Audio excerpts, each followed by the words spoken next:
What's up, everybody? Welcome to another episode of the Two Worlds podcast. I'm Jake, and with me, not as always, are the Triss and Yennefer to my Geralt. It's Jake. I call Wait, Tris. I'm Jake. You're Preston. You're Preston and Christian. What's up, guys? What up? Hi. Who did you call between Triss and I said Yennefer? I called Tris. I don't want Yennefer. Okay. Preston can be Yennefer. I He can can be dark and be moody. depressed, angry mommy. Yeah, I can be emo. It's a thing. I had to keep the will they won't they intro theme going, so Yeah. but I guess with those two, it's they are. They Yeah, totally they are. definitely are. Yeah. So Casey is moving. He got himself a house. Bought another farm? He bought another farm. No, he didn't buy another farm, A different but he got himself a house finally, so that's exciting for him. And he doesn't have internet yet. So I mean, everybody listening has heard us talk about the testing room or listen to the testing room. And Alex is on vacation in Japan, so it is the three amigos tonight. Yeah. So, all right. So before we get started, I've got some YouTube stuff I got to read because we had a few comments on our last episode. Did you? Okay, so we were talking about like what directors you would want to do what superhero movies. So we had a couple comments from Eric, and he said, here are my director / superhero picks. A Michael Bay Hulk movie. It would have destruction, big explosions, military overexposure, and just big dumb fun. He also says a Christopher Nolan Mr. Terrific movie. The CGI and sci-fi world of an exceptionally intelligent mind would work well with Nolan's style. I agree. I would actually watch the shit out of that. Then part 2, a Wes Anderson Fantastic Four movie.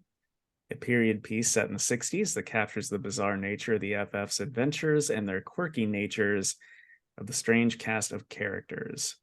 Also, Bill Murray is the Mole Man. that would be I'm down with that. Yeah. I'm down with that. Mr. Fantastic walk around and be like, oh wow. All I can think of with the Michael Bay Hulk movie is I'm just thinking of Bad Boys 2, but with the Hulk. That's what I assume it would be. I mean, it would be better than the current Hulk we're getting in the MCU. So, shots fired. I don't think that bad. I mean, I'm not hiding it. I know. Oh, I think Preston will be on board for this one. He says a Sam Raimi Swamp Thing movie. The horror and fantastical elements of Swamp Thing's world with the great character analysis and portrayal of Alec Holland and his villains. Throw in a Danny Elfman score and bam, it's a classic. So yeah. That would be good. I'd fuck with Sam Raimi Swamp Thing. I'd fuck with Sam Raimi doing Constantine. Because you can be a little more cheeky with Constantine than you can with Swamp Thing. I think Swamp Thing's a little more serious and dark until you get to like something that is he's in something that's funny. Like him in the Harley Quinn animated series is hilarious. I agree. Yeah, actually, so I don't think I finished that last season. I should do that. Last season's really good, and they have a Valentine's Day special, which is hilarious. Nice. It's got I don't think it has him in it actually, but the character is supposed to be the guy who plays Roy Trent from Ted Lasso. Roy Kent. Roy Kent from Ted Lasso. So, yeah. I don't know. I know him as Roy Kent. I don't know. But the actor is supposed to be showing up in Gotham doing a reading of a book, and they're like, "Oh, he's so handsome, and he's got the biggest eyebrows. They're beautiful." And oh, that's awesome. Yeah, I love that. That's great. It's a good show. I never gave a shit about Harley, really, but that show's funny. So perfect. Ron Funches as King Shark, the best. It is surprisingly good. Yeah. That's the show where Bane is in a bank, right? And a teller is like going through some of his charges, and then she's like, hey, I don't want to like tell you how to like live your life or anything, but I think you might be depressed. And then it like cuts in, it's like in his brain, he's like, I think I might be depressed. Yeah, dude, I thought it was so fucking funny. That voice is fantastic. I love doing that voice. It is great. Yeah. Okay, well, the main topic a little bit later is going to be Batman the Killing Joke. Yeah. Um, I was going through just like what are some classic shorter comics because I didn't want to throw a big old story at Christian, who's not too much of a comics guy. I can't Um, read. No, I'm just kidding. I'm very good. I was like, well, if he hasn't read this, then there's a good chance he'll like it, and if not, we'll find out why. But before that, we do have a couple of news things to go over. Yeah. So yeah, I'll list them off. I've got a couple from Casey that we'll start with, and if you guys have any opinions that you want to share, then by all means, feel free to share it. So we've got some Fantastic Four movie casting rumors. Okay. One is Daveed Diggs, rumored to play the Thing. I don't know if I know who that is. I would have to see a face. Um, Daveed Diggs. Yeah, I'd have to see his face. I'm not sure who that is. He's definitely in lots of things that I've heard of, but I do not recognize him. But that's all right. Another one, rumored for the Thing, believe it or not, is Mila Kunis. I heard this one. Yep. Yeah. Doing a female thing. Right. Oh, okay. Yeah, I'm not really buying that one. That and Um, I like the character of the thing so much as far as like his actual like personality and the voice, and it's just so like specific. I don't mind them trying to change it and try to do something different. I'm willing to give it a shot, but just him being like the whole like broody New Yorker with like a heart of gold is kind of the thing. Has, the Thing. yeah, has the Thing ever? I could be my ignorance, but I've always just assumed that he's always just been a grizzled New Yorker. Um, Has he ever been anybody else? no, like Ben Okay. Grimm, no. Yeah, just Ben Grimm. Yeah. There was an FF series. The FF stood for Future Foundation that Matt Fraction wrote, and the Fantastic Four were off on another adventure, so they put four other people in their place to kind of look after uh, some young people with powers, a bit like a Okay. school. And the person that stood in for the Thing in that series was a lady named Darla Deering. Okay. And she was just a pink-haired gal that wore a Thing suit minus the head, like it was her head, but then she was in a Thing suit. So yeah. So I'm like, are they going that route if that's true? But again, I don't buy that one. Yeah. The next one is that Adam Driver could be Reed Richards. As well. I just try to think of him with like a silver in his hair. I'm like, I don't know if I can see him. I can see him with a suit on. I just don't know if I can see him playing that character. It's tough for me. He's a good actor. I just don't think he has that character. He is a Yeah. good actor. I just can't take his voice seriously.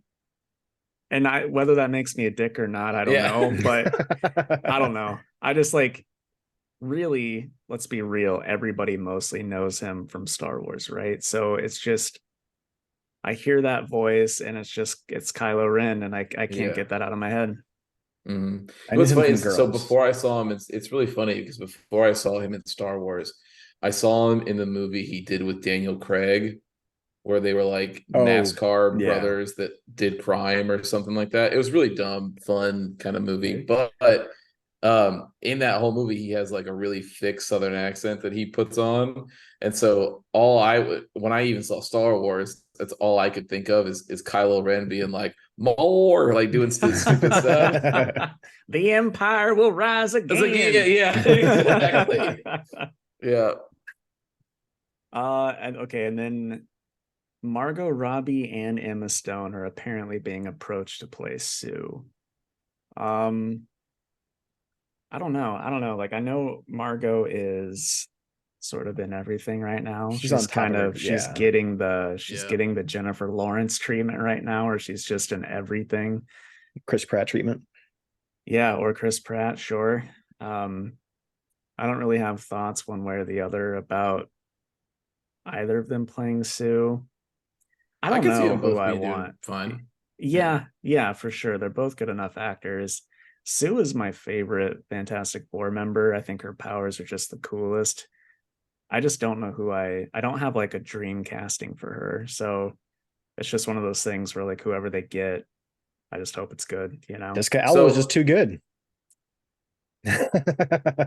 That's a joke, everybody. It's a yeah. joke. We're all laughing. So and because I don't know, I never actually got to hear your opinion on this movie, Jake. So I don't know how you feel about it. But would there be any reason that people wouldn't want Jim from The Office to come back and play Reed Richards? I There's more thought White said. The pain sigh. no, not the pain sigh would be if he came back to play him in the normal universe. I thought he was like Multiverse of Madness is honestly like my current favorite Marvel movie. It's It's a great fucking movie. awesome. Awesome. And he did a good job in it. Yes. I just don't know that I want that as Reed for the whole movie. For all the movies, yeah. Yeah. Should be a big part. Yeah. I think a lot of people are just Office fans, and so they want Office actors to be in things, which fair enough, but I'm not one of those people. I don't get the popularity of The Office. I'm sorry if you guys like it. It's not that funny to me. Um, but that has nothing to do with whether or not he'd be a good Reed Richards. I thought he was fine in Multiverse of Madness. I just don't really want him to be Reed in multiple movies. And let's be real, I feel like Fantastic Four is going to be a huge focus for them. Yeah. Yeah. That's interesting. I didn't know that you didn't like The Office. I'm just gonna really quick. Don't worry about me. I'm just gonna hit the leave button here in this call. Yeah. Well, hey, it was great. Go. Your first time on the show and your last. Yeah.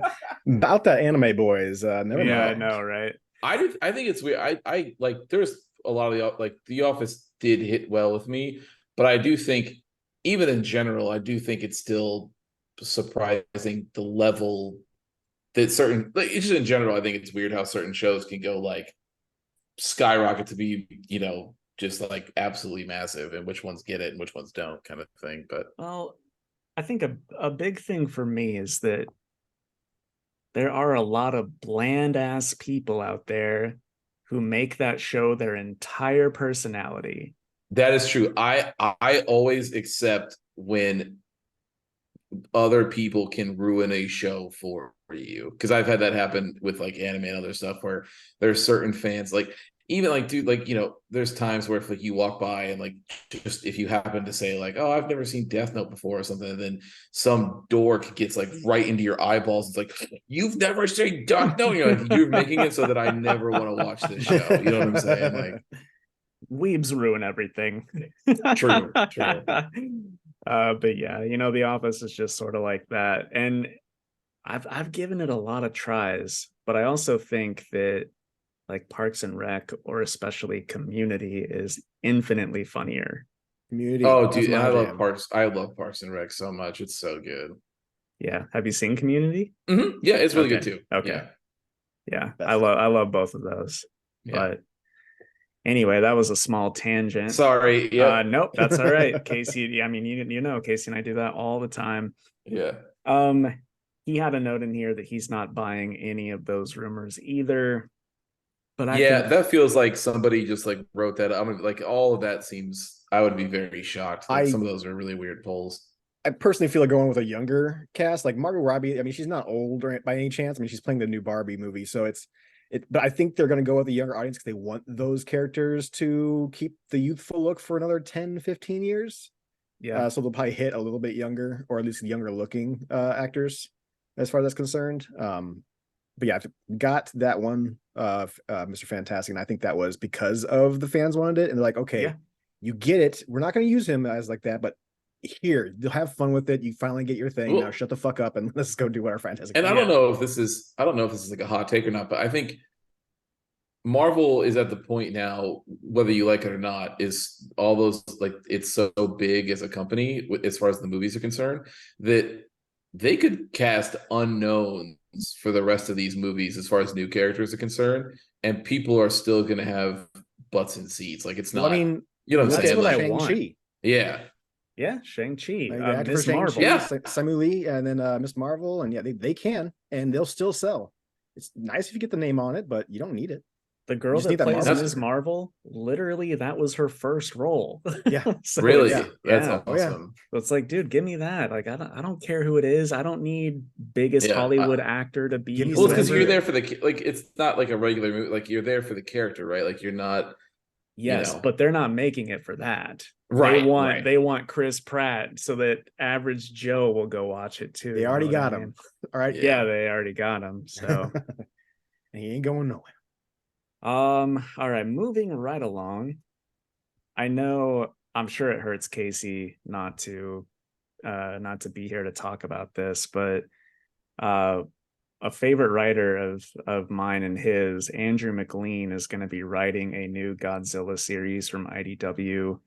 Andrew McLean does the writing and art for Headlopper from Image, one of my favorite books, and he is a huge Godzilla fan and kaiju fan in general. His Instagram is just full of like kaiju drawings and stuff, so I can't wait for his Godzilla hell yeah. series.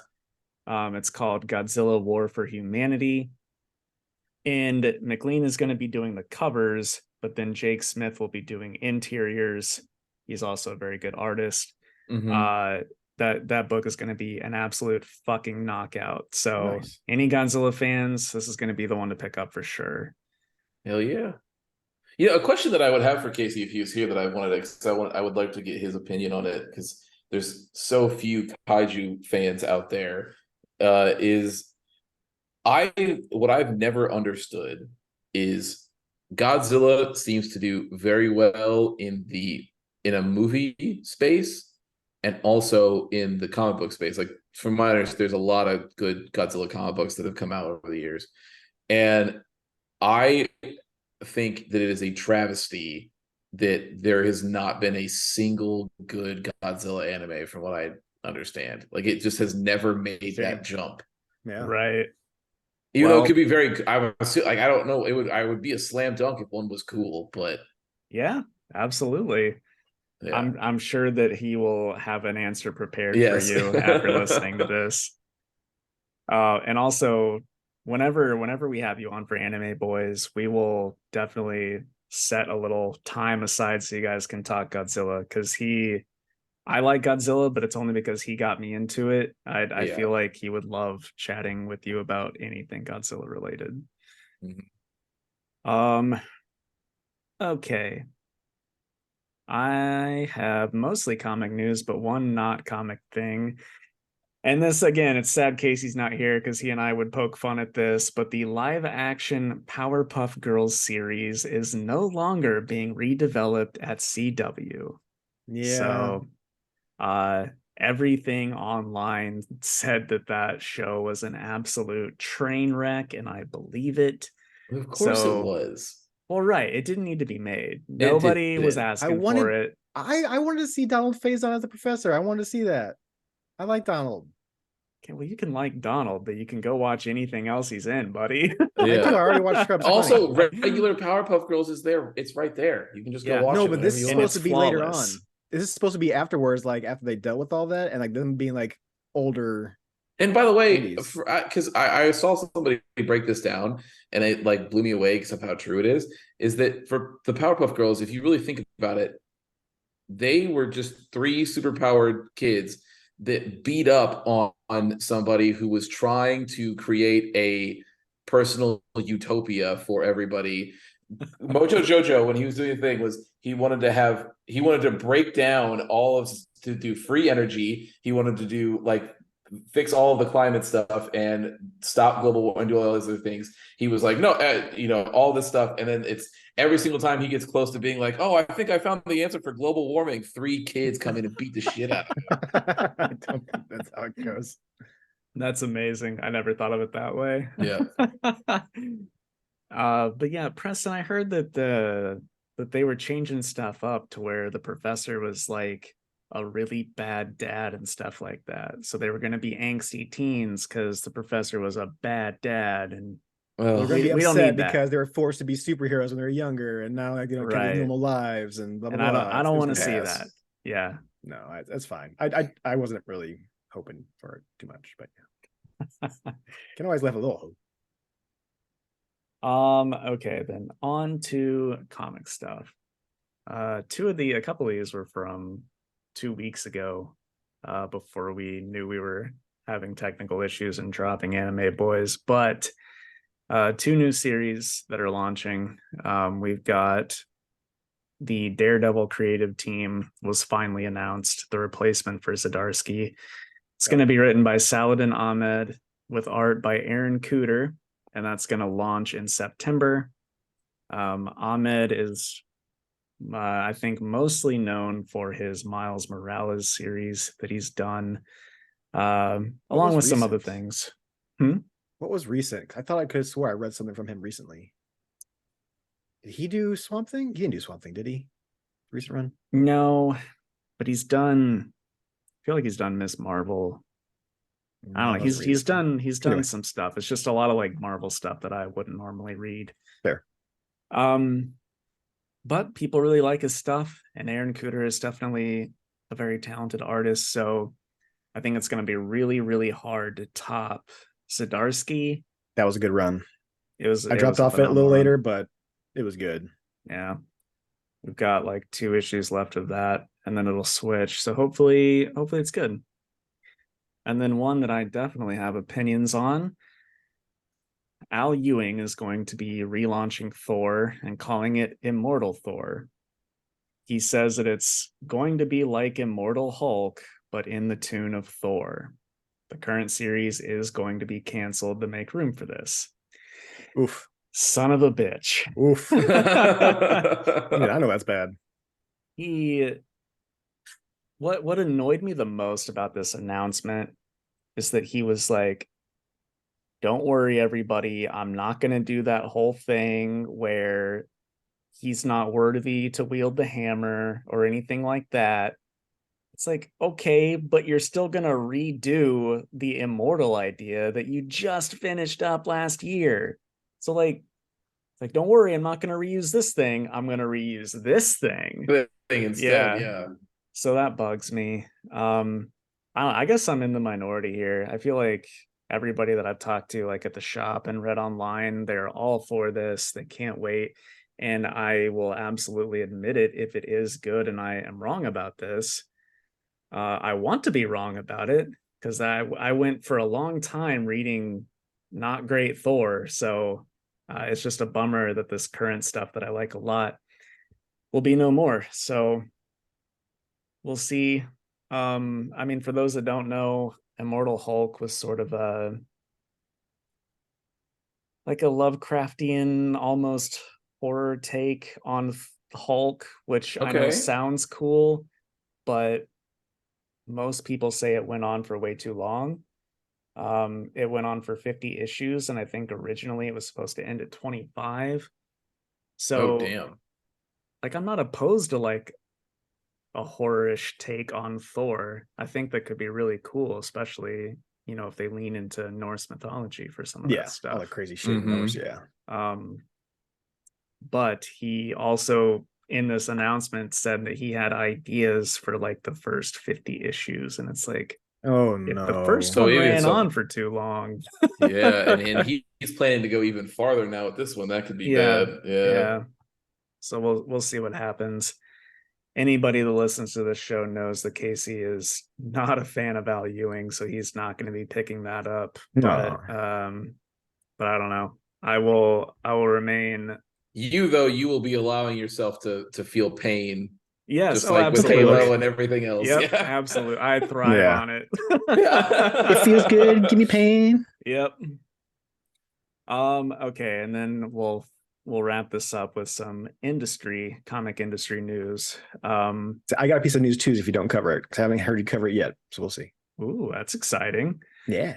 Okay, so the first thing is that Marvel this week decided to tell all retailers to go fuck themselves by making the wholesale cost of foil variants the same price as MSRP. So if a foil variant is listed at $8.99 on the cover, that's what I, as a shop owner, have to pay to get that book in. Damn. So that really sucks because either I order it in and sell it for that and make no money, which makes no sense, or I upcharge it and then look like a dick because the cover says $9 and I'm charging whatever I feel is necessary to make some decent money on it. Either way, it's a lose situation for shops, and it's like, why the fuck are you doing that to these shops? Yeah, that's really shitty. They said that it's because they don't want the consumer to have to pay more. It's like, well, motherfucker, what about me?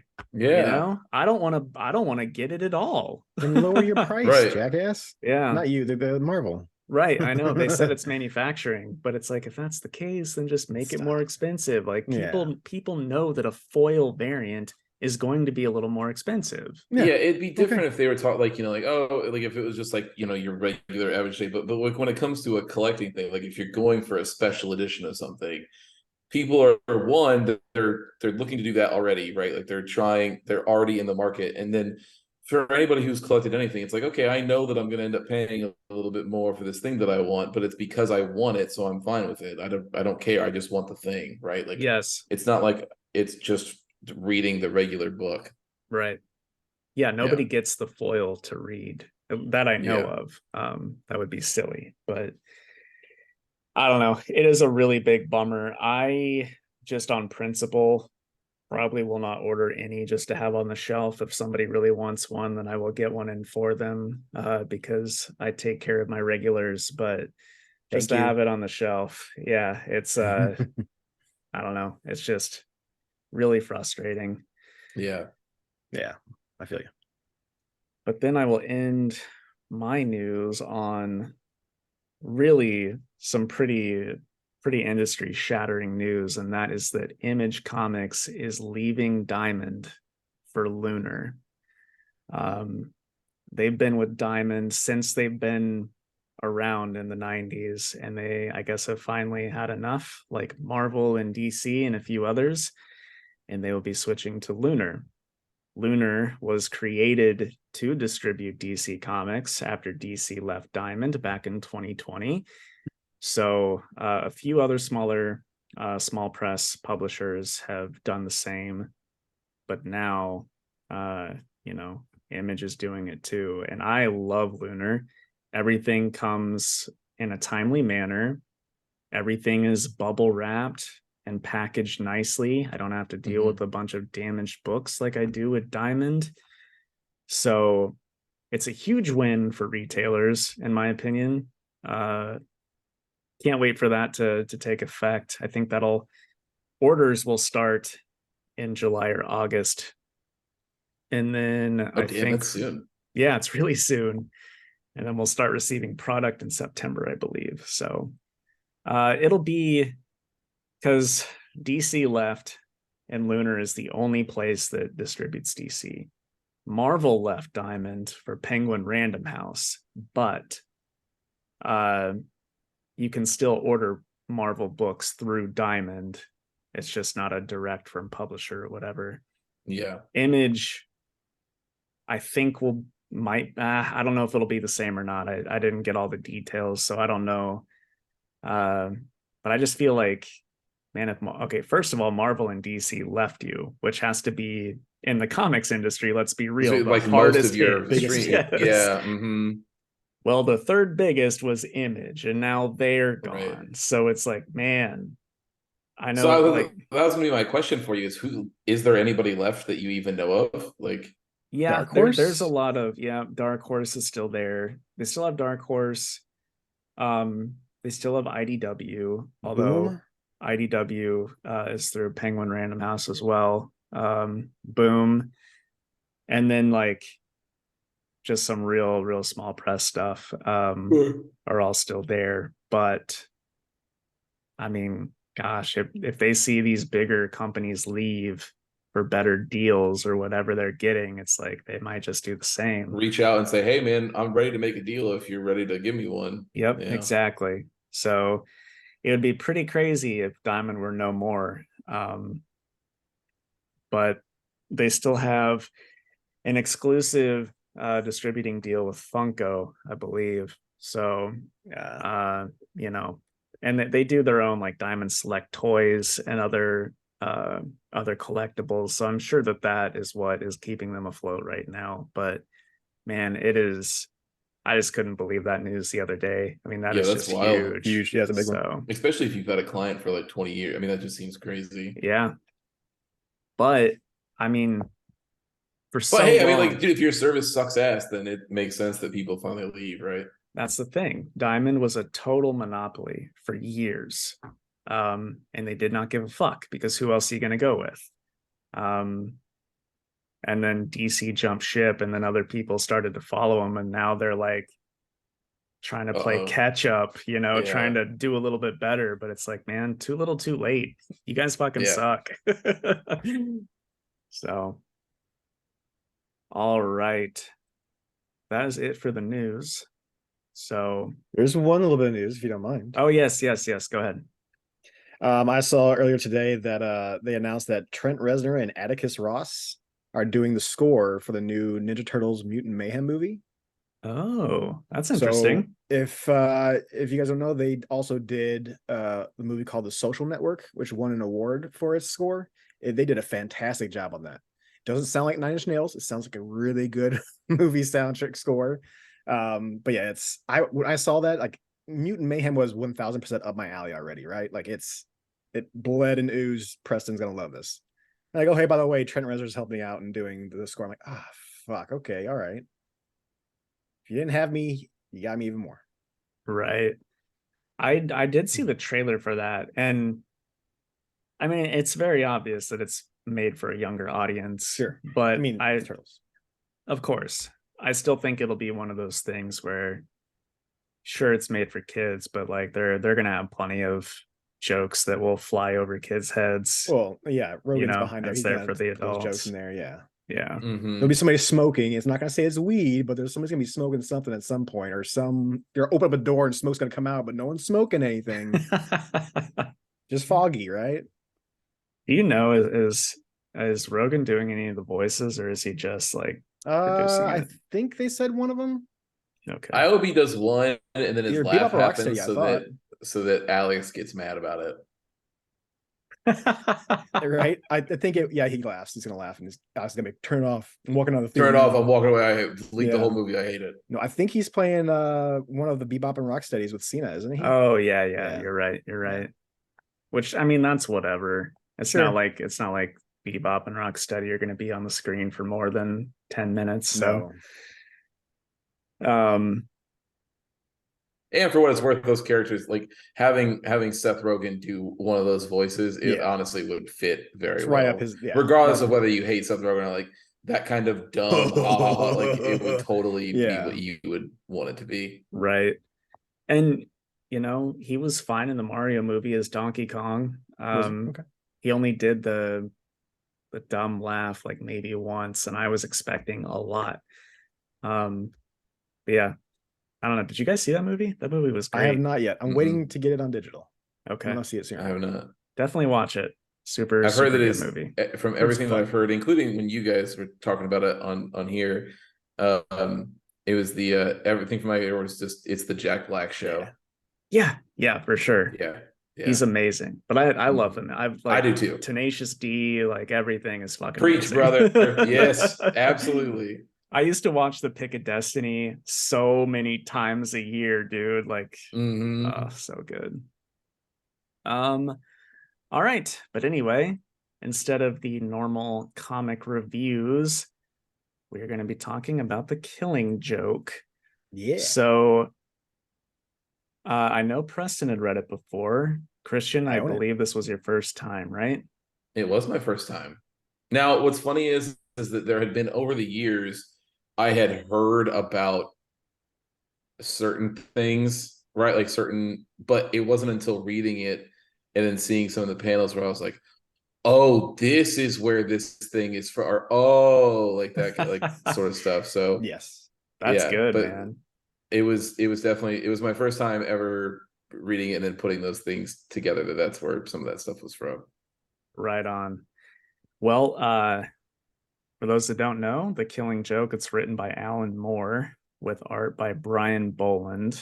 Um, I like any more. I'm pretty lukewarm on Brian Boland, but when The Killing Joke is just so fucking good as far as his style. I mean, he makes Yeah, the so Joker look so creepy. yeah, so I was gonna say, I thought is now how, because you guys love to, and by you guys I mean like everybody listening, you have to forgive some of the questions that I might be asking because they might seem super basic. But how old is this book?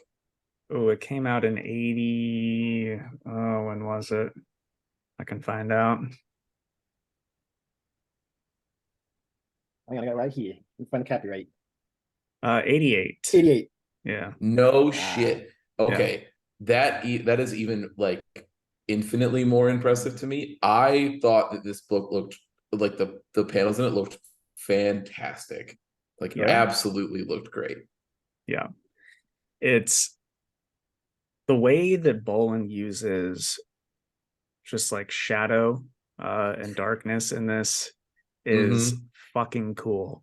Tons of like the second page, like the outline of Batman is like a negative space. Uh Yes. and then Gordon is like between his legs. I'm just like, God, this looks so good. And it's one panel out of 9 panels on the whole page. I mean, it's a fucking knockout.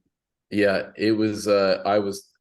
First of all, before getting on, had if I had not heard that, I would have assumed that the book was at most 10 years old. Yeah. Like that's how good it held up. Like I literally, that's what I Right. thought. And so for the fact that it came out in the '80s is fucking wild. Like, should This, salute to that guy because that is actually really good. yeah, this story, along with uh like anything Frank Miller did, Dark Knight Returns or Year One, is really credited to bringing Batman back to being a darker book and not Sure. just, hey kids, stay in school, eat your vegetables. Or you'll end up like Um, my mom and dad. dead. Yeah. But yeah, you can see why everybody either references this version of Batman or Yeah. just talks so highly of this version of Batman because he really just uses the shadows to add to his imposing figure. And I just like the way he interacts with every character as well. And Hmm. we'll get into deets as we talk about the story, um but anyway, we'll hop into it. The story starts with Batman going to Arkham Asylum because he wants to have a chat with the Joker and just say, look, eventually one of us is going to die.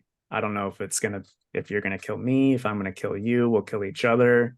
But the way we're going, that's how this is going to end. And So he's like, why and I want don't, to make a real attempt at yeah, stopping that from happening. Yeah. yes.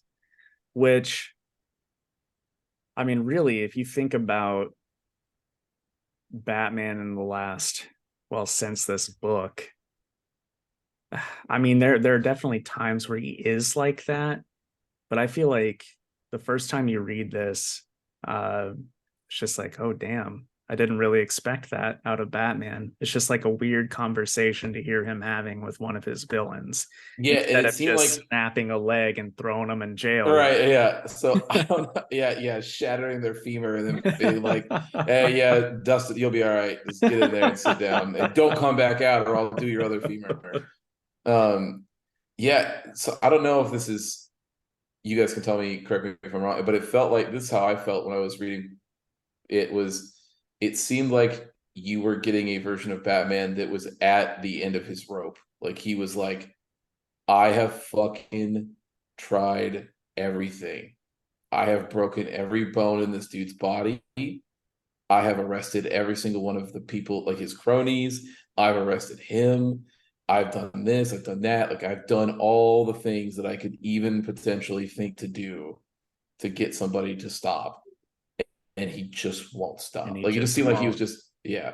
Yeah, I totally agree. But of course, he goes in there and says all this, and it's not actually the Joker. The Joker has escaped and painted some poor sap and threatened to do who knows what to him if he, Doesn't go along with. I thought it was so funny. There's a moment in that scene where when Batman, he goes like, I want to try everything to do, and he's like, because I don't want to have anything be on my hands or whatever. But then it turns into the Mhm. way. So he starts like, where is he? And he starts doing this whole thing, and then Rachel, Rachel. yeah, right, right. And then so as he's doing it though, there's this moment where the guy goes, "Get your fucking hands off me! I have rights." And I was like, "Bro, what? You are talking to the person who is like." If you've lived in Gotham at any amount of time, you know that he has absolutely zero care about whatever rights you have. Like, if you're in his way as far as a criminal is concerned, you can catch these hands just like everybody else can. Like, Yep. there is, It's like everybody in Gotham knows Batman is illegal, and they still let him walk through the front door to have this conversation. You have yes, no power here. right. He's like, I love the idea. He's like, yo, I have rights, and then he's like, oh god, he called his lawyer. Oh, if you wouldn't have called your lawyer, I would have beat the shit out of you. Yeah.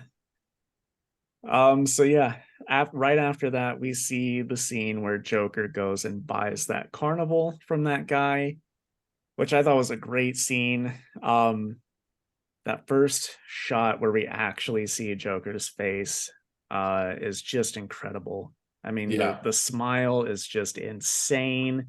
He looks like he's trying to he looks like he's trying really hard not to smile like a creep, but that makes it that much creepier. Mm-hmm. Um, and it's just one hell of an intro for that for Joker. Yeah, it's like awkward, but in like a non-self-conscious way. Like he doesn't care how awkward he looks, but it just that's the way that smile comes off. Yes. Mm-hmm.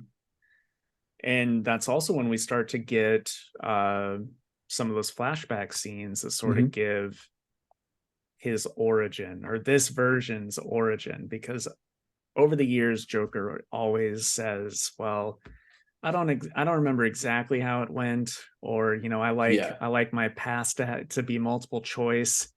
So it's Yeah. like, do we Which they even reference, know? they do that in this book, right? Like they say Yeah. that, which I thought it was actually really, because as reading through it, I was like, oh shit. So I didn't realize like this is the origin of the Joker or whatever. Like, damn, okay. And so I'm like going through, and then towards the end, not to jump too far ahead, but towards the when he says exactly what you said, where he's like, it could have went like that, or it might not have. I don't know. And I was like, oh, you motherfucker. Yeah. But I think that's what makes the It Joker does. great, right? Because you Yeah. just don't know. Um, and Casey and I have talked about this a million times. Whenever they give too much away, it makes them less cool. Yeah. You know, they gave Wolverine a full name. It's like, no, he was cooler when he was just Logan. Yeah. Yeah. But then they went and gave him that full backstory, and it kind of ruins it a bit. Um, so I remember the first time I read this, I started to feel that way until it got to that part, and it's like, oh, you got me again, you son of a bitch. Yeah. The only time that I think it works, and this goes for all media, not just like comics, but I think the only time that I care to see a villain's full backstory is if you have already made a compelling villain that the audience would be able to empathize with. As in, like, if you have made it so that your villain is compelling enough that people could see their point of view, that I don't agree with it, but I see how he got from A to B, then I'm cool with understanding everything that happened, because you've made your villain in such a way that's like, you kind of look at everything that they're doing and going like, well, they might have a point. Like, it's kind of fucked up, but they might have a point, right? Yep. But if especially in the case of the Joker, like that's not like, I think leaving it as shrouded as possible and maybe only giving you little glimpses and stuff is totally, you're correct. It's the best way to do it. Because I definitely believe that, just in my own head canon, some of what we see in this book is accurate. Yeah. Because he, like, yes, he's insane, but he's got to draw from something, right? And I think that's the case with this story. I also really, really like in these flashback panels, like only the food will have color to it or something like that, right? Yeah. Seems like mostly it's red. Like red and green are the only things that really come out. And you only see the green like at the very end. Right, exactly. Like in the kitchen, it's their light bulb. It's what The looks to be food. like octopus or something in a bowl Yeah. on the table. Right. It was so weird. Yeah. Yeah, Yeah. very I weird. think it was supposed to be the odd things because like maybe because the lamp had like the weird flypaper on it, and then the Yes, food didn't look exactly appetizing. right, exactly. But then we learn it's because they're not in a great spot financially. Yeah. And I mean, you do feel bad for this guy, right? Um, it is hard to feel bad for him knowing what he becomes. But if you were just to read these flashbacks and you didn't You're know like, this who it dude's having a was, bad time. yeah, Yeah. exactly. So, but then I really, really like the first flashback sequence ends with he and his wife reaching out to hold hands, and then it transitions to the Joker doing that to the laughing clown in the box, right? Like his own reflection. Yes. I'm just like, man, what a great fucking transition that was. Mm-hmm.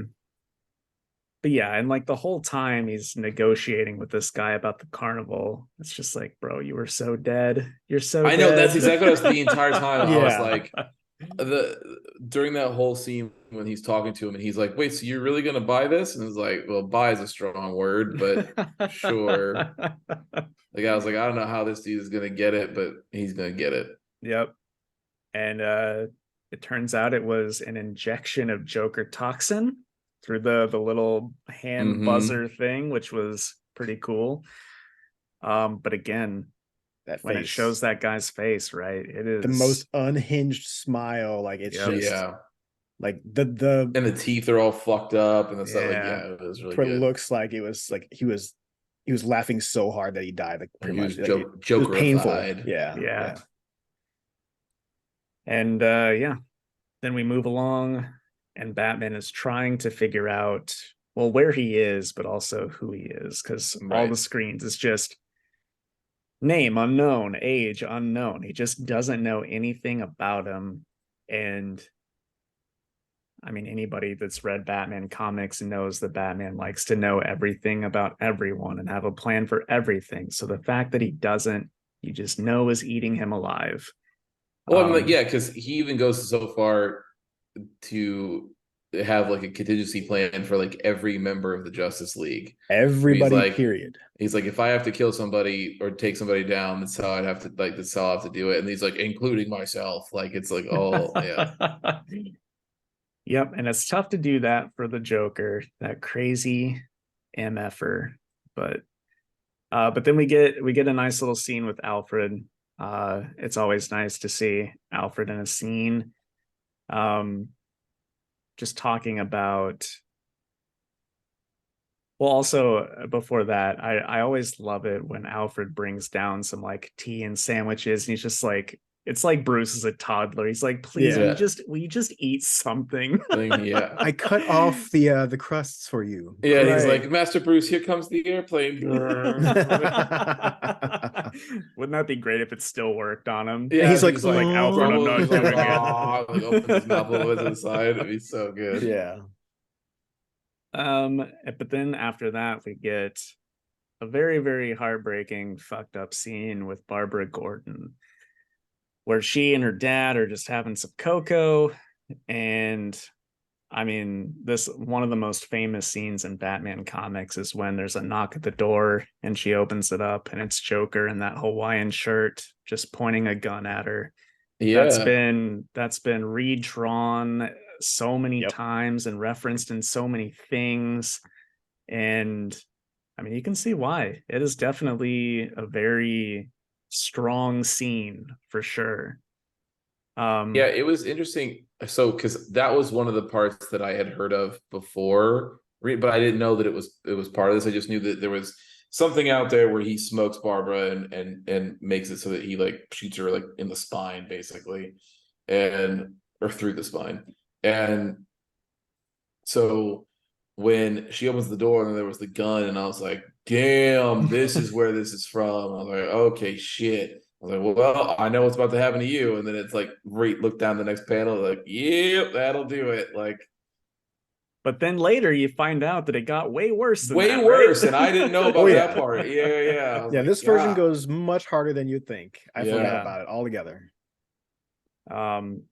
Plus, putting yourself in Jim's shoes, Jesus. watching your daughter go through this right before your eyes. I mean, Especially that you just yelled at her about her scrapbooking technique just before this.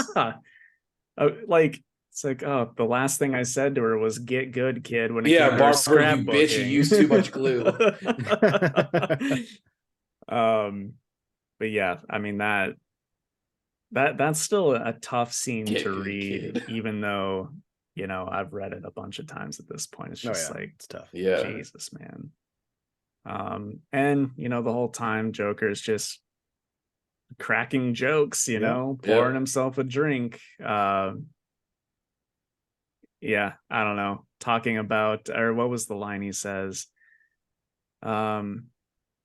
He shoots her, she falls through her glass coffee table, and he's like, oh, look, she thinks she's a coffee table edition. It's like, for fuck's sake, that's Joker. the problem with She's like, librarians. like, oh, that's the problem with softbacks. I was like, hey, Jesus. Or you have to go that hard, bro. I know, right, dude. you already shot her and paralyzed and then her, just like, talking and like pouring himself a drink, like as like, and then I love the shot to where it's like he's talking about, he's holding up like the shot glass, and like behind him is where Gordon's at. You don't see Gordon, but you see the glasses pop off this side, and the goon or whatever is on the other side, just like giving it to him. Just dude, like, you see this like outline of like Gordon basically getting uppercutted through his stomach, and you're just like, Jesus. Yeah, and then Joker takes out a camera, and we'll figure out where that's going next here in a little bit. But then we cut to another flashback scene where the famous original Red Hood mask makes its debut. Yeah. Christian, I don't really know what your comics history is, but had you seen that before? What were your thoughts on that? No, yeah, I had so absolutely zero idea. But it was only until as soon as it came out, and he was like, they even said like the way that they sort of italicized and like sort of bolded the Red Hood parts of the words, like it sort of started to fire things off, and I was like, and then the part where because he pulls out like, you know, like half the costume when he's like looking at it. He's like, I don't even, like, how am I supposed to fucking see out of this thing? And blah, blah, blah. And I was like, oh, okay, I understand. So, that was really cool that they have that pulled in to do that. I thought it was a very nice touch. Absolutely. But essentially, the Joker is sitting there with two criminals who are roping him into crime to steal something from the chemical plant that he used to work at. And you can tell, like, obviously these guys are criminals and, you know, they're scumbags, but they're just like, 50s sure, goons. Yeah, we'll take care of you. Don't worry. Just don't worry, nothing like bad is going to happen to you. No, we definitely won't take the money after you get it and leave you. Yeah, exactly. You're not going to trip and have an unfortunate accident in the street right after this. Trust me. Yep. Yeah. Fall Guy, I've never heard of this. Don't worry about it. And then again, it's another scene where like the bag that the Red Hood mask is in is colored, the Red Hood mask, and then the shrimp that they're eating are colored. So that's pretty cool. And also, I want to point out, just any background character just looks so crazy as well. Yeah, I mean, it was actually funny. There's a couple scenes during this flashback where it's like, I had to ask myself, is that how that character looked, or is that how the Joker is portraying it in his mind? Yeah, you know what I mean? Exactly. That's a good question. That's not a route that I that I took while reading it, but I love that because some of them Have like the weird smile in the Yeah, background, and yeah. that was my thought. Yeah. Well, yeah, and Yeah. like one of the last shots of one of the flashbacks, like there's two people right behind him, and one of the guys like has that unhinged, like Yeah. looks like the face of that dude who died in the circus Mhm. area. Yep. Yeah, so after that we get to the hospital where we meet old Harvey Bullock, a great character. He just he looks an absolute mess, which is just par for the course for him. Um, I even love that they added like a ketchup stain on his tie. Oh, I don't did know if they? you I guys didn't notice caught that. that, No. but Oh like yeah. the tie's just loose. There's ketchup. His hair's a mess, and he's just like, Jesus Christ. Yeah. It's like, yeah, I'm right there with you.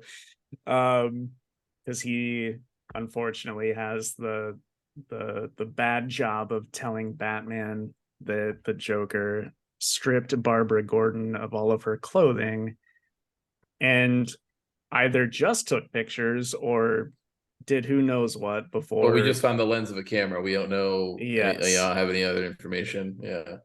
And he's like, Um, Christ, Bab, so I thought you knew, Batman. I thought you knew. yeah, yeah. Which is just so Harvey. Like I love how Alan Moore wrote him in this scene, but yeah, then let's see, a Joker card was left with Barbara, so Batman picks it up, and when he hears about the undress, you just see him crumple it, and you can really start to see Batman slipping, right? Just like, maybe I should kill that motherfucker. Right. He did what? He did what? Okay. Yeah. Okay. All right. And this is where I read a thing with Alan Moore, who, by the way, doesn't really care too much for the story. He did not expect it to blow up or anything like that. He just wrote this as like a Batman Joker story, and doesn't think it's one of his best works, which is crazy because everybody talks about the Killing Joke. That's funny. Yeah. But yeah, it's one of those things where he just asked DC, can I cripple Batgirl? And they're just like, yeah, go for it. Right. which is just like crazy. I Well, because in mean, the 80s, it was probably like a quick, like, yeah, I mean, hey, man, whatever you want to do. Yeah, exactly. Sounds wild, man. Let's do it. Yeah.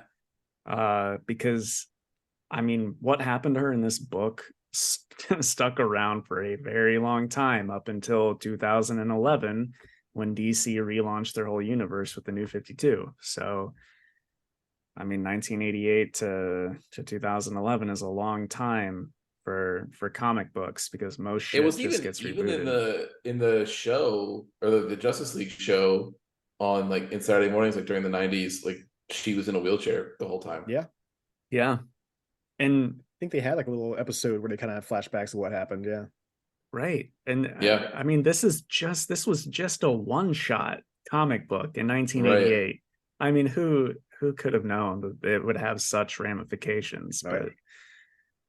But yeah, anyway, Barbara wakes up when Bruce is talking to her, and he's like, everything's gonna be okay, take it easy. And she's like, the fuck it is. Yeah. It's like, you gotta go help my dad. So then immediately we cut to Jim, who is being Still having probably his worst day, bad day. Yep, probably. Yeah. He's being undressed by these creepy people who are just dressed up in weird little outfits that Joker put them in. They reminded me of like the Hills Have Eyes kind Yeah. of like Yeah. people. Well, it's a circus. Yeah. Right. Very unsettling. Yes. But they just strip him butt ass naked, put a collar on him. He's very fit for an older gentleman. He is, isn't he? He's got some nice muscle definition there. Yeah. And I think we get a little glimpse of some Jimmy Peen right there too. You know what I do? Get Jimmy Johns. I love the idea in this if Preston was there as like a crime scene investigator and he just sort of walks up to Jim. Damn, Like, Gordon. he goes, "Hey man, just want to let you know, like I know everything has been bad, but good. dude, you're pretty trim, brother. You Like, CrossFit, I just bro? want you to Like know, that yeah, was you good. CrossFit, bro. Also, You lift? not a bad dick on you there, Yeah, Jim. yeah. You know? Impressed. Yeah, Impressed. just hey, Good just on say, you. look, man. Good on you. Hey, Good look, genes you got there, and pal. and then Preston be like, hey, pal, look, you don't have to worry. I mean, it's not like I go that way. I just, hey, I can appreciate a good man when I see a good man. You know what I'm Pat him on the saying? back, like, good for you, pal. Good for you. Yeah. So yeah, they're leading Jim off through the circus, and we passed that same guy that that Joker bought the circus from. He's still on that little balloon Just kicking rocker. it. Yeah, his eyes have gone further back into Back, his yeah. head, Time which of his life. still makes it very, very creepy. Mm-hmm. But to keep on the creepy train, they walk inside of a tent where Joker is sitting on a throne of baby dolls. Yes. Because Ugh. why not, right? Which is just nightmare fuel. Yeah. Not him sitting on a throne, but just even the idea that there would be a throne made out of baby dolls. Like if I walk into a room and I see that, even if nobody saw it, yep, I'm out. I'm out.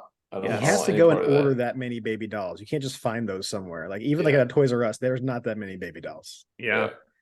Not to mention that there are two tiki torches sticking out of the mountain of baby dolls that are just two heads on fire, acting as torches. So, but yeah, the whole point of this scene is for Joker to be like, I just want to prove a point that that anybody can go crazy, even the great Jim Gordon. So I'm doing all this just to make you lose your mind. Haha. It's like, holy shit. And written incredibly well. Like the whole, like from here towards the end with him and Jim, like with all the whole speech with Jim is just incredibly well written. And I think that line is actually it's good and it works, and it's worked in other things too. Like having something be like your motivations be that simple is like has like 100% batting average. Like it always works. Like so and he's like, why are you? He's like, I'm just trying to prove a point. And you're like, oh my god, it's that simple. Pushes the craziness like, even further. It's the same thing. There's that horror movie, and I'm not like a big horror movie person at all, but like Preston and I have talked about this one. It's The Strangers, where it's like that movie that came out, and that movie is mostly forgettable, except for at the very end when they are sitting there and it's like the three people that have the masks on, and Jessica Biel or something is like, "Why are you doing this to my family? Like, what did we do to you?" And he was like, "It's because you were home." And you're like, fuck me. Simple as that. Like, yes, Yeah. like Sounds like you're a just bad like, day. bro, all I had to do was be out to eat, and I'd be not having this happen to me right now. Like, ugh. Yeah, it's nuts, man. But we get a lot of great. I think this is kind of where Brian Boland like really shines. We get a lot of close-ups of Jim's like horrified face, of Joker's just crazy big eyes and fucking smile. I don't know. It's just a really horrifying, great scene. Yeah. But then we get another flashback back with those two criminals in a restaurant or wherever, a bar. And the cops come by and let Joker know that his wife and unborn child have died in an accident involving a baby bottle heater. And I don't know about you guys, it maybe seems like there were other powers at work with that accident. Yeah. 1 million accident. Right. Yeah, so I had the same feeling too, because it felt like the way that they were describing, like they were very nonchalant about the whole thing that happened, and there was like a lot of side eyes going before they actually approached him. So yeah, that's definitely the vibe I got. Yeah.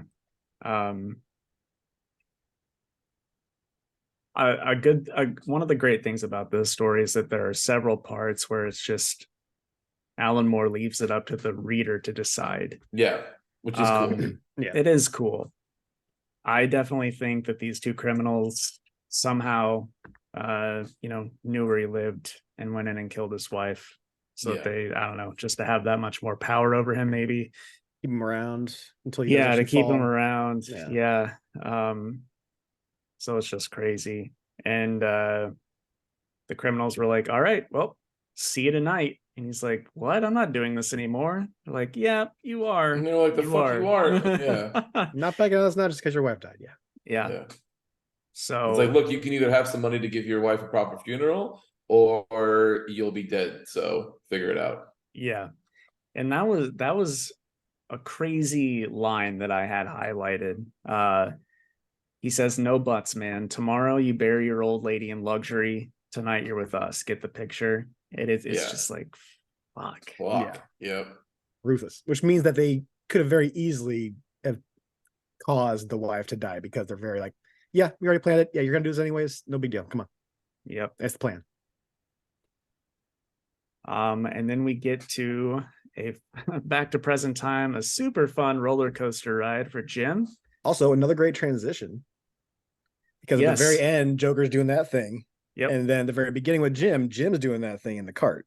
You are correct. And so this whole scene, I don't want to interrupt, so I won't say what happens, but I think one of the things that I did want to call that I thought was really cool is in this scene that's coming up is the narration by Joker, like that's happening while all of this is playing out. So you're sort of seeing like the speech bubbles from Joker is this like he's talking to the people like, so folks, this is what you're seeing here, and yada yada yada yada yada. While like the actual things are being like happening, and he's describing them. I thought that was really well done.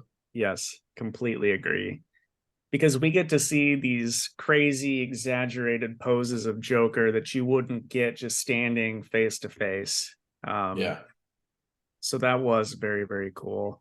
And he's got the carny hat on and the little cane, right? He's just really laying into this whole carnival thing.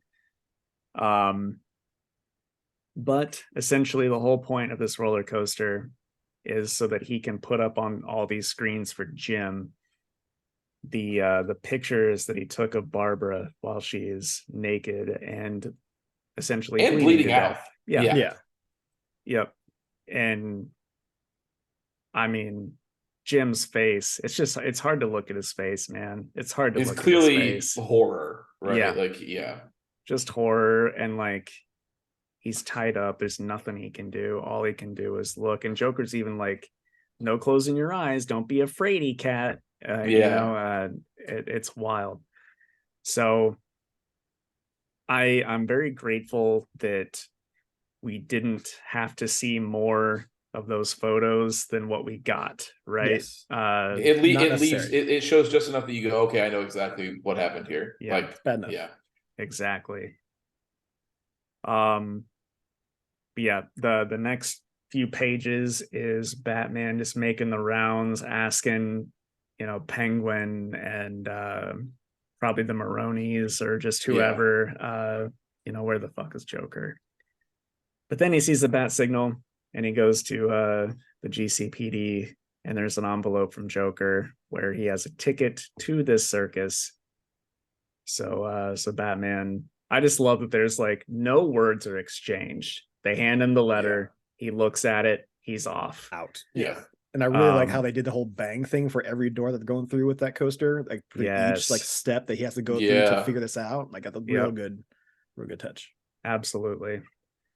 So then it cuts back to Joker and Jim. They're at the end of the ride, and Joker's talking to him. Jim's not saying anything, and Joker's just like, "Hey, Commissioner, how's things?" Like, holy shit. And he looks like sympathetic too, the way he's drawn.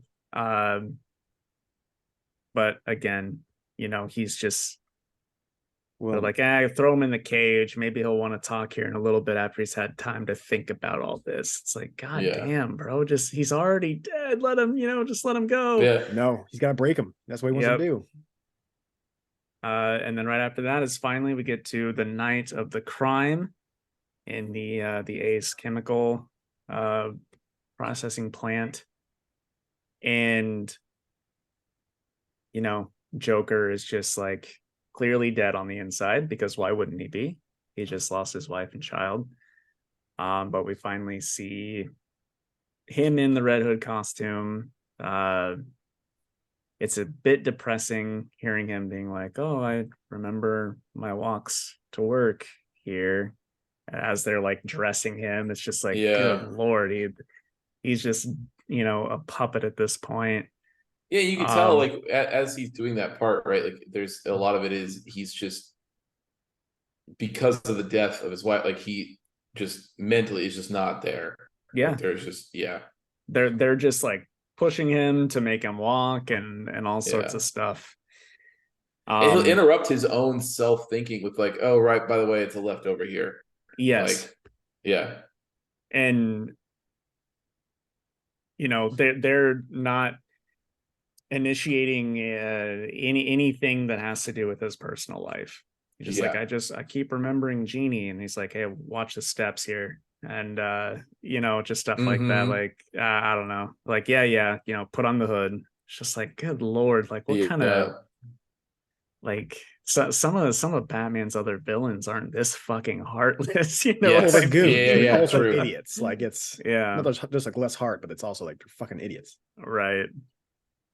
Yeah, and it turns out the Ace Chemical plant has clearly beefed up security since Joker worked there, because the place is full of gunfire momentarily.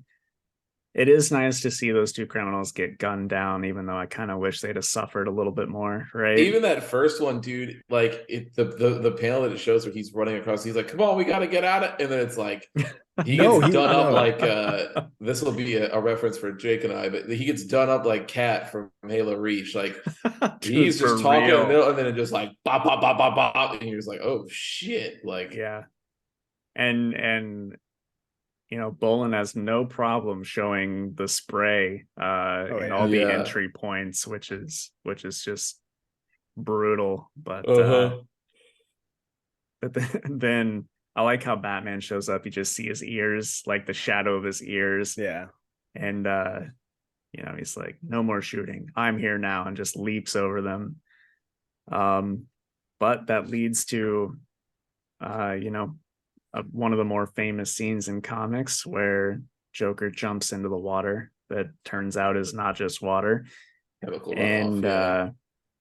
this is when the green starts to play on the panels, right, Preston? Yeah. The water has that little green tinge to it. And he takes off the hood. We see the white skin, the green hair, and then that one panel which is just everywhere whenever you look up Joker stuff, where he finally starts breaking out into laughter and his Yeah. hands are all in his crazy hair. He's bleeding from his eyes and his mouth. It's fucking nuts, dude. Again, one of the most iconic images because I remember way back in the day hearing about Christopher Nolan's Batman trilogy, and they get into the second movie with The Dark Knight and talking about how they're writing the Joker, because obviously the stinger at the end of Batman Begins was the Joker card, and all I ever saw. Sorry, someone's moving. Um, all I ever saw was that photo of him just being like that, and that Yeah. was the whole thing. Like, we're making it like the Killing Joke. It's gonna be like the Killing Joke Joker. It's not gonna be like the one they had in the '90s with Tim Burton's Joker. It's gonna Right. be that style. And I've seen that image 1,000 times on any website that was talking about that movie at the time. It's one of those things for me where I see that image so much that I'm like, it's great, but I'm sort of desensitized to where I Oh was yeah, some rereading this and I'm merchandise. like, oh yeah, this is where it comes from. Yeah, Right. that's not the second time it's there. Oh, this is the first time. Yeah. Yeah. Yeah. So yeah, we then cut to present time, and Joker is still antagonizing Jim in his cage, where I don't know, he's mostly talking about society and just how nothing makes sense to him. Yeah, and he gives like a Joker-esque speech, right? Like he's like, he goes through that whole thing. Exactly. He complains about society and this whole thing, and it's very like it was like, at least to my knowledge, it feels like it's a very on-brand speech for him Yeah, to be giving out. Oh yeah. definitely. But what I really like during that speech is seeing Batman's headlights get brighter and brighter as he's approaching. I thought that was Yeah. really well done. And what cracks me up is we get one more scene of the dead guy on the elephant thing Yeah, it was just because he's like, behind the yeah. Batmobile. In case anybody was wondering, I'm still here and I'm still having a Right. bad time. Yeah, and also if you weren't sure like when this was made, that Batmobile is a big sign of when this Batman was like actually written Yeah. because there's no influence from the Tim Burton Batman in there as far as like the design of that vehicle. That's the old school original kind of Can I Batmobile. tell you how As far my as I remember. dumb non-comic brain interpreted that? I didn't even though I should have been like, oh, maybe this book is way old. I literally just thought I saw that old version of the Batmobile and I was like, oh, they must be calling back to the old version of the Batmobile. It didn't even cross my mind that it could just be from No, I then. mean Right.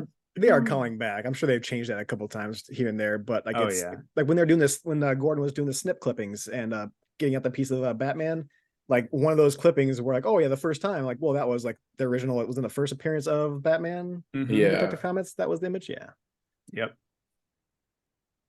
So yeah, great scene. I love that page with the Batmobile and how the headlights shine and crisscross the lights. Yeah, Just drives Really right well into done. the place. But then as Batman is approaching Joker, it does a callback to everything Batman says at the beginning of the book, just like, hello, I came to talk. I've been thinking lately. Meanwhile, Joker is just glaring down Batman like I've been waiting for this moment, right? And Batman doesn't say shit. He just jumps on him. gets to work. Yeah, gets to work. But Joker's holding his own, right? He's got the acid and the little thing. Has to chase him through a hall of mirrors. Well, I guess before that, he gets Jim out of the cage, right? Yeah. And He's like, Jim's "Oh, like, I'll hey wait for the man, police." yeah, he's like, just Yep. don't like get like just do him normally. Like you don't need to, it's okay. Like Because he would win. Yeah. Like, Yep. don't let He's him like, win. yeah. And you can see it in Batman's face. Like he's like, hey man, I'm gonna do what I do. Like that's what's happening. And probably the most impressive thing is that we find out Jim did not break. Yes. Yeah. And my only thought is how that I- that would fuck up anybody for the He's rest of their Jim, life, man. no question. A But stone-hearted man. Yeah, yes, he's like Jim Gordon to me has always been like the superhero cop kind of deal to where like he is like the super cop. He does it everything good and to the T and stuff like that, but also like he has that will, he has that strength to be in that position that he is, which is commissioner. yep. That's why he's one of my favorite characters. Yep. He's just the old grizzled, like I'm getting too old for this shit, but he always gets that shit Yeah. done. So yeah, but the whole thing is just, Batman's like, the cops are right behind me. I'll wait here with you. You're my friend. And he's like, no, go get that son of a bitch. Just do it by the book, Yeah. like we just said. So then he chases Joker through the Hall of Mirrors. Obviously, it's booby trapped with like acid spikes and just All all sorts of this shit. crazy shit. Yeah. Just disgusting imagery on all those mirrors. I really hated it, but in like the best way. Yeah. But the whole thing is Joker's like, but can't you see the joke in all this? Can't you see why this is funny? Why aren't you laughing? Yeah. Which again, I think this is one of the strongest Joker appearances in comics. I mean, this is the Joker. If anybody wants to know what the Joker is like, you give them Killing Joke. This is it. Yeah. Mm-hmm. But then we get that great scene. Batman bursts through the back of the mirror. Joker's clearly not expecting it. Again, goes to beat the shit out of him, which is great. But Joker gives it back. A lot of people talk about Batman and like, he knows a million ways, to fight somebody, all these martial arts and whatever. but Joker can always go toe to toe with him, and that's 'Cause crazy to me. he has the equivalent of Dale's pocket sand Yep, from that is King of the- exactly it. Yep. Well, that and like it's like the crazy guy at the bar. It's like he may be skinny and scrawny, but like he's gonna pull out some crazy move shit. Like Joker, like just goes straight 2 fingers into the cow. Like Yep. Batman's not expecting that. Batman's expecting like judo kicks and shit to come at him. He's not expecting some dude with fingers coming at his eyes. Yep. Yeah. Or again, the hand buzzer with a needle, Yep. or Yep. just a straight up 2x4 across the head, Yep. which is yeah. which is what he gives. So, yeah, we get a few more panels of fighting. I really liked just the final part of that fight. Joker draws a gun, and it's one of those stupid trick guns, right? Yeah. Just says click, click, click. Damn. He's like, it's damn it, empty. it's empty. And that I is love that line. hilarious to me. love Like that line. genuinely super funny. Mm-hmm. But you can tell he's like, if I'm gonna lose this fight to Batman today, I'm gonna end on this joke. It's gonna be super funny. Yeah. And it is. And then the story essentially ends with Joker knows that he loses. So and that he didn't break Jim, right? Like Batman, Yes. it's sort of like as sort of Batman's like last punch really is that he's like, by the way, just so you know, Jim is out there still rock solid. So Right. He didn't do anything. Right. Which you can tell really pisses him Pissed off. him off. Oh yeah. And I mean, rightfully so. Everything that he did to him, it's like, Yeah. ugh, God. What else do I have to do? Yeah. So Joker ends with a joke, and what happens? Batman actually laughs at it. And the story ends with the two of them sharing a laugh. But Batman grabs Joker. They're right towards the end, and then it sort of fades to black. Now, a lot of speculation over the years. A lot of people, including Grant Morrison, by the way, think that Batman kills the Joker at the end of So the that's story. how I took it, that he chokes him. Like, Yeah. as they're both laughing, he chokes him. But then as it's happening, I feel like then ultimately it becomes the final victory for the Joker, because the Joker has just wanted to break somebody, at least. And that's my headcanon, is that whether it was Jim, but he's always wanted to be like, you're not going to be perfect. Like, I'm going to make you do something, and I'll find out what it is, whether it's, you know, beating the shit out of Robin or maiming Barbara or doing all these other things. Like, I will find the thing that finally makes you do something that you said you weren't going to do, so that I can prove it, right?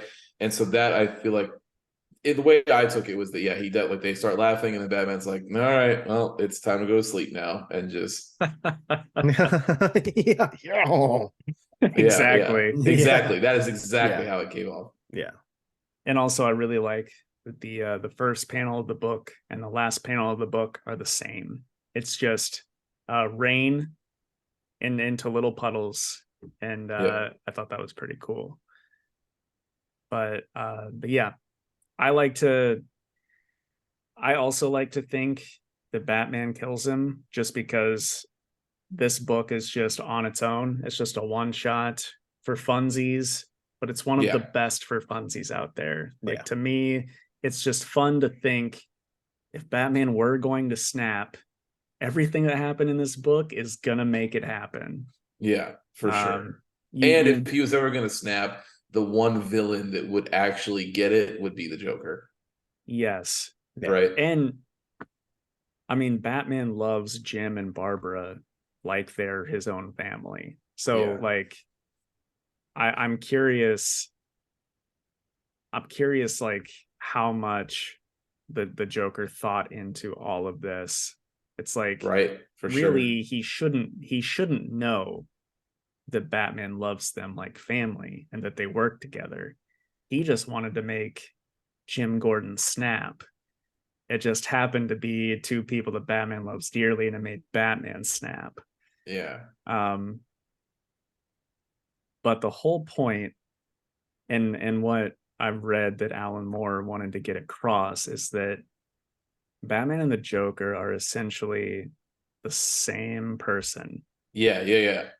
It's just Batman uses his crazy to fight crime, and Joker is just crazy. He uses it to commit crime. Commit crime. Yeah. The theme of the book, and it's even mentioned in the book, all it takes for anybody on the planet is one bad day. It just didn't work out with Jim. Jim was just stronger than that. So yeah. But in the end, I don't think Batman was stronger than that. Right. Yeah, for sure. So yeah, what like overall, any like final thoughts on this, and then also, what would you give it out of 10 for both of you? You want to go, Preston? Sure. Yeah. I've always liked it. I have I think it's the first hardcover that ever came out. I don't know I if you can love see it in the that. light, That's but great. yeah, it's black with purple embossing that shows that final, and there's a bunch of ha ha ha's everywhere. On the back, it has the card that has Joker and Batman on it. I love Nice. that.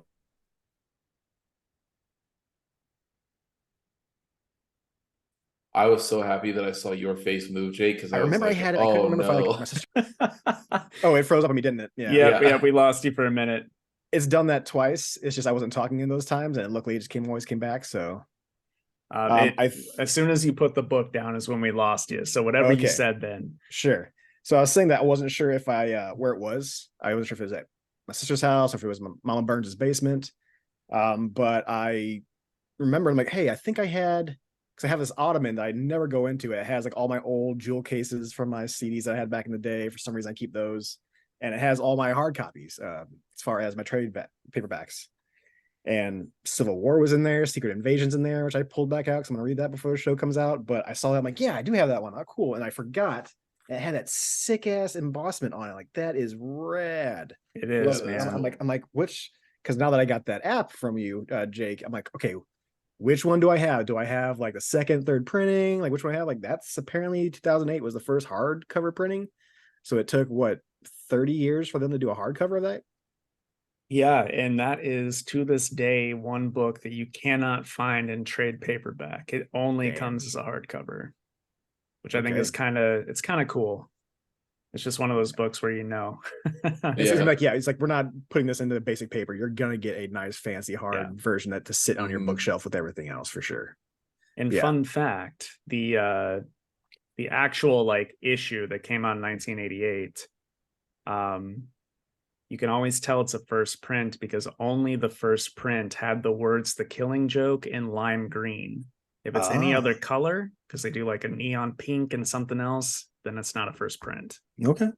Very interesting. Yeah. I mean, the book had a lot of fun stuff, but I mean, it gets green on the inside, which is nice. Yeah. It had a couple like, the beforehand kind of speech on it. And then it had an extra like what do you call it when there's like a story at the very end that's like not a part of it, like a B side or like an afterword or something like that? No, it's like almost like another story. Like when they do like another story at the end of the comic. It's happened recently with some comics. I think She-Hulk had it happened recently with her to where it was like there's a story at the end when they finish the issue. Oh, I don't know. Just like a backup or an epilogue or something backup, like I think is that. what you called it. Yeah, I know you had a name for it. But this one actually had I don't know if he has a name to it. There is an afterword from Brian Boland, and of course he says, speaking of which, it's time I reveal what really happened at the end of The Killing Joke. As our protagonist stood there in the rain, laughing at the final joke, the police lights reflecting in the pools of filthy water underfoot. The Batman's hand reached out and then goes ... He doesn't say what happened. I love that. That's great. But does this look familiar at all to you? Oh, yeah. Okay. And then at the very end, he's talking about like he wants to do one bad thing. He needs to do one bad thing. He's like, I thought about the Pope, this and that. And he's like, I'm gonna get Batman. And then at the very end, it shows him just like sniping like Batman through the head in very Boland fashion, which is like you see it go right through. Very grotesque. Yeah, because I think that whole backup is written and drawn by him. Yes. But yeah, definitely brutal. Just if a normal guy were to kill Batman story, which is pretty fucked up and cool. And it's like, and it's like one day he'll be sitting there kind of looking out over the town, and then there'll be a slight like glare from a lens, and one noise will happen, and it'll be all over for him. Yeah. and just shows him like lying on the floor, like bleeding out from his head. Like, damn, shit. I know, right? Makes Yeah. Deadshot look like a bitch. So then So, what would yeah. you rate it, Preston? I mean, it's all-time greats. I'm trying to think what would keep me from giving it a 10.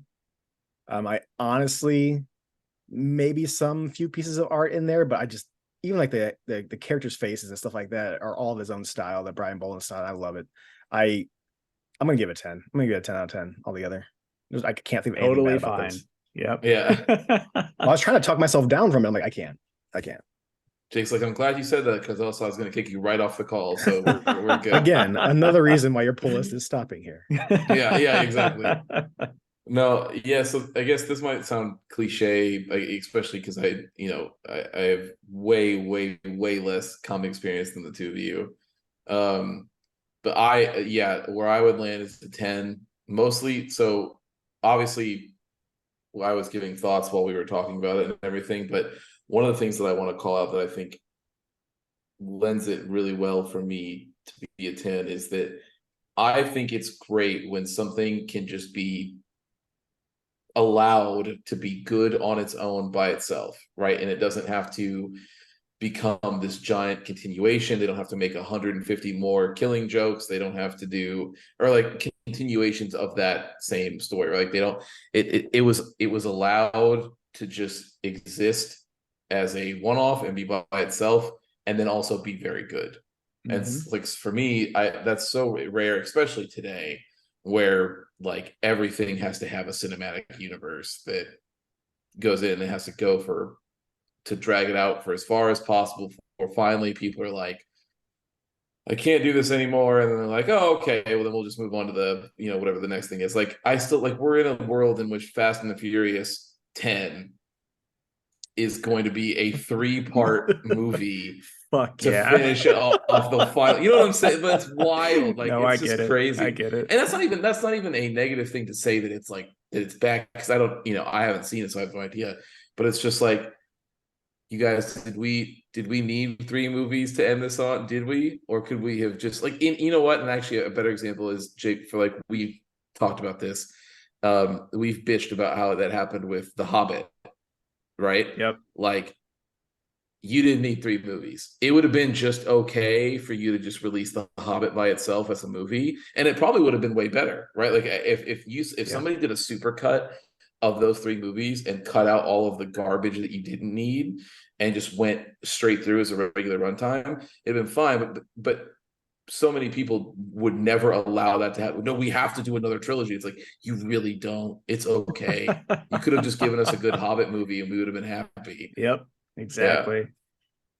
So, but because of that, I think like the fact that it was allowed just to be on its own and just be a really good story that had no fat all the way through, like it was just straight to the point all the way down. I thought it was great. Good. That makes me happy. I did not want to choose a story and you just like not be into it because all right. This was fine. Yeah. Obviously we like the 3 of us, Casey and Alex, all share very similar interests. So it's just I want there to be like one thing that all of us can be like, oh yeah, absolutely, Yeah. Hopefully this is, and it so far it is that thing. So I'm glad that you both liked it. I'm also going to give it a 10. I have read this several times over the years, but it's been several years since I've read it. And I don't know, I guess just where I'm at as a person right now, I just really love it. So, Yeah. it's just one of those where if someone's going to ask me, what are some of the best Batman stories, this one is definitely going to be on that tops list. It has to be. So, and we did another one a couple episodes back. Yes, we did do another one a few episodes back. We'll have to see next episode where Casey is at on this, because I don't know if he's read it recently, but I don't remember off the top of my head if he's a fan or not. Because in general, he's not really a big Alan Moore fan. And really, I mean, me either. I know that And it sounds like, based on your description of how Alan Moore feels about it, is that he kind of just bumped into this being successful on accident anyway. He just Yeah. wanted to do a Batman. Yeah. Yeah, exactly. Well, really, the thing was that Brian Boland they were like, hey, what do you want to do? And he said, I want to do a Batman and Joker story, but I want Alan Moore to write it. And then Alan was, this is what he wrote. So sure, give me the paycheck. But yeah, Christian, I don't know if you're super familiar with Alan Moore, but he also did Watchmen. He did The League of Extraordinary Gentlemen. Okay. He did a very long stint on Swamp Thing. I love his Swamp Thing. Yeah. Was he wasn't creator of, was he? No. I know I'm a big Swamp Thing stan. I should know it. I forget who it was, but yeah. No. The League of Extraordinary Gentlemen is really funny for me because it was one of the first times that I remember as a child going, like, somebody took me to see a movie. I came out of that movie and I was like, I thought that was really cool. And then everybody around me was like, that movie sucked. And I was like, oh. And then I get I liked home it. and then like later I'm like, well, maybe the next one people like, because it clearly ends on a stinger where you'll be able to get more. And then they're like, yeah, this movie bombed so hard that it's done and they're not going to do another one. And I was like, oh, okay, it's me who has the bad opinion. It's so bad that Sean Connery quit acting. Yes, yeah. The book is really good though. The thing is like Alan Moore is actually an insane person. He is a self-proclaimed. If you see a photo, it won't be surprising. Yeah, he's a self-proclaimed wizard anarchist. He just kind of lives on his own off in a cabin. Sovereign citizen style. Yep. Yeah. Okay. And he hates it when anybody revisits his work or adapts his work. He just hates it. But get wrecked, nerd. We just revisited it today. So I know, right? I know. But that's part of working for a major company like DC. The stuff that you make is not yours, it's theirs. Yeah, so that's how it goes. But that is what it is. But overall, most of Alan Moore's stuff I'm not super big on. I like parts of Watchmen, but also parts of Watchmen is as dense as the Silmarillion, and it's just tough to read sometimes. But this is probably, unless I'm just really forgetting a big one, this is probably my favorite of his work. Because I can't find anything to hate about it. I just think everything is great. Every character interaction. Mm-hmm. Like, so there's no fat on it whatsoever. Like, it is just pure story, like, point as you're going through. Like, there's no like, okay, get me back to this. Like, every single time that it cuts to, especially before it all syncs up at the end, right? But if it does the flashback, if it does the Joker part, or if it does the Batman part when they're all on their own, you're going through all of it, and each time that you turn the panel, you get to that next page, you're like, oh, cool, okay, we're back here. Like, so I wanted to know more about this, and you go back to one, it's like, oh, I wanted to keep knowing about this. Like, there's no like just get me to the end or get me out of this flat. Like, I don't care about this flashback part or anything like that. Like, it feels good to jump between all of them. Yep, agreed. The pacing for those is really nice, and I just love the when it's the flashback, it's black, white, and red, or black, white, and red and green. Mm-hmm. Just really well done. But anyway, I'm glad that you both liked it. Christian, this was all a ploy. We're one step closer to getting you to be a comic fan. I know. Now he's got to have him I told read Preston Superman. Because I don't want people to think, because I know, because Preston has been very kind, and he always he gets me comics from you, and then to give them to me. And I try to read. So, like, there was one night I read like 6 Alien ones and the Power Rangers ones. Like, it was all like in a row, and I did it. My problem is that I have a hard time, and you guys actually know this because you guys see how fast I go through video games, but it's because I don't do anything else. Like, as far as my like hobby time is concerned, like, you guys are like, oh, I'm going to watch this show, or I'm going to watch this movie, or I'm going to read this book or I'll play this game. Whereas I'm like, yeah, I'm just gonna play this game, man. Like I'm just whatever it is. And then I got it's 8 Trials games to go through. I can't sit here and read these comic books. I know I got JRPGs to play, brother. I can't. And so it's like, so with that part, it's tough because then it's like I know that there's other things like it's also why I'm like, I don't know, at this point, 15 TV show recommendations behind where people are like, please go watch the show. And I'm like, I will definitely try. I will One of these definitely try. days. But it has to be one of those times where it's just like, you know what? I'm kind of in the mood for that. And then I will just like demolish whatever is in front of me. Like Preston, it took me probably 6 to 8 months to finally watch The Mandalorian. And then when I did, I finished it in a week. Weekend, yeah. Yeah. Yeah. I get it, man. I mean, being at the shop all the time, people are like, oh, you should read this, or they'll like bring in a copy and be like, here, read this. And like it's cool that they want to share stuff that they like and they think that I'll like. But at the same time, it's like, but I have all of this that I want to do, you know? Dude, So yeah. it's really tough to find that balance sometimes. Yeah. But I will say, for everything that I've read, so like I have not had a time where I had like I haven't had a bad experience yet. I haven't had a book that I've picked up either. And that's mostly because Preston knows my taste very well.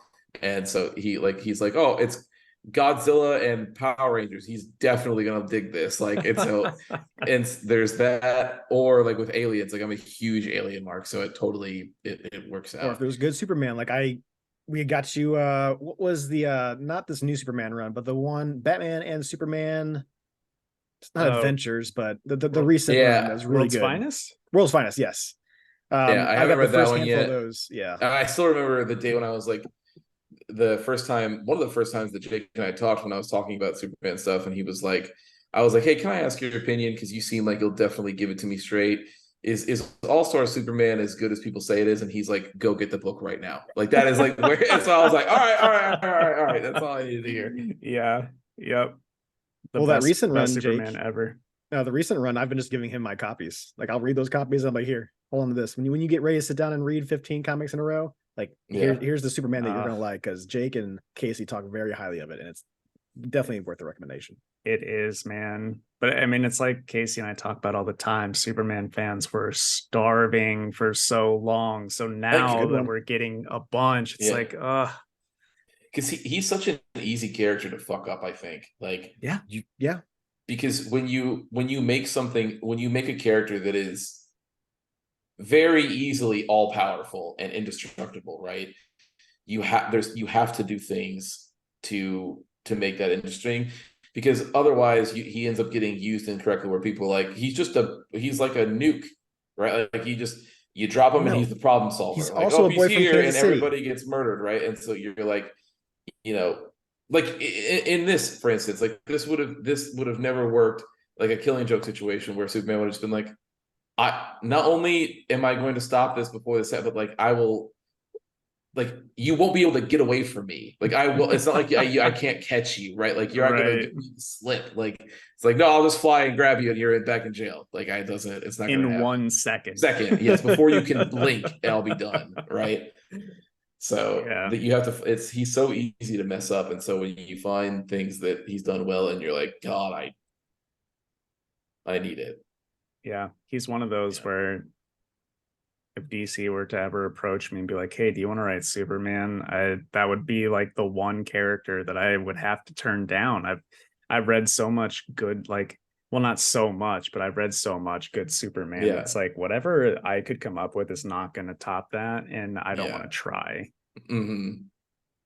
But anyway, that pretty much brings us to the end of the episode. Ooh. So cool. Again, appreciate you guys coming on and being guest hosts. Christian, I know it's been a very long time coming, but but we finally made it happen, and we'll make it happen over on Anime Boys very soon. Mm-hmm. But you guys go ahead and plug whatever you'd like to plug real quick. Hey, Preston and I are from Testing Room, so obviously you can go give us a listen. And since we don't have any merch to plug, go get your Two Worlds pod merch. Bam! Go get it. Go get it. He's wearing it. Yeah. Yes, go to check us out on right now. I'm just doing Sundays and Wednesdays on Twitch. So Sunday mornings and Wednesday evenings. That is twitch.tv, the testing room pod. And then YouTube is youtube.com/at the testing room. I got these in my head now. But yeah, it's that's where you can find us. And definitely check out the latest episode that we had. We have a new show called Side Quests, is when we have our guests when someone is gone. And the first episode of Side Quest is going to be with Jake. He came on talking about collections. And I spent a couple hours this morning doing an intro that I thought was very fun. It is very good. It is amazing. And if for whatever reason you don't have the ability to check us out on those video platforms, the podcast does have an audio version, and it is available anywhere and everywhere that you listen to your podcast. But do Preston a favor, because I spent a lot of time on this last one. Please go watch it. Yes. Please watch the video. Because I spent the entire day yesterday doing that. So please go watch it. Totally worth it. Yeah, it was worth it. It was fun. And you get to see these three handsome faces. Yep, we do again. Yes. All right. Well, thanks again to you guys, and Casey and I will be back at you next week with another episode. So, we'd love to stay in chat, but I have to choose which one of these fine gentlemen I'm gonna fuck. So we'll catch you next time. See you guys later.